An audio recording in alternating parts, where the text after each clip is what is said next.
साधक कौन है और साधना क्या है? साधक कौन है? हमने सफेद वस्त्र पहन लिया, किसने लाल वस्त्र भगवे कपड़े पहन लिए, किसने पीला पहन लिए, क्या हो गए साधक?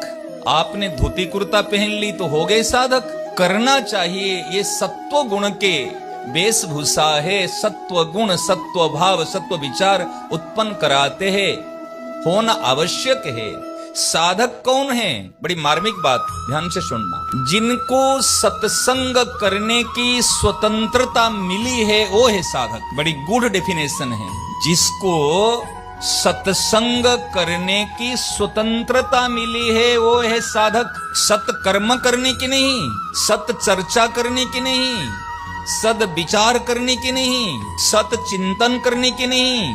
हम कुछ ना कुछ जीवन में सत कर्म करते हैं, सद विचार करते हैं, सत चिंतन करते हैं, सदा सत आचार करते हैं, सद व्यवहार करते हैं, लेकिन सबसे बड़ी विडंबना है सत्संग नहीं करते। सत्संग करने की जिसको स्वतंत्रता मिली है, सत्संग शरीर धर्म नहीं है, सत्संग स्वधर्म है। स्वधर्म में निधनम श्रेयः पर धर्मो भयावह।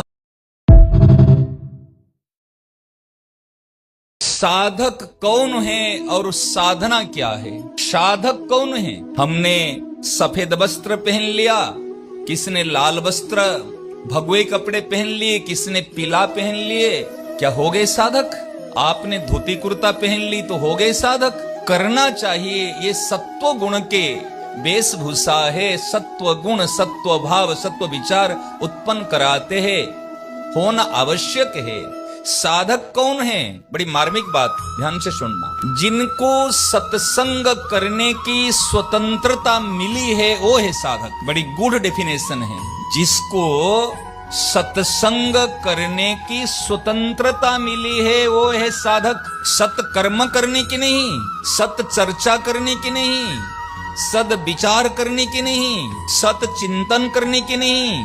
हम कुछ ना कुछ जीवन में सत कर्म करते हैं, सद विचार करते हैं, सत चिंतन करते हैं, सदा सत आचार करते हैं, सद व्यवहार करते हैं, लेकिन सबसे बड़ी विडंबना है सत्संग नहीं करते। सत्संग करने की जिसको स्वतंत्रता मिली है, सत्संग शरीर धर्म नहीं है, सत्संग स्वधर्म है। स्वधर्म में निधनम श्रेयः पर धर्मो भयावह।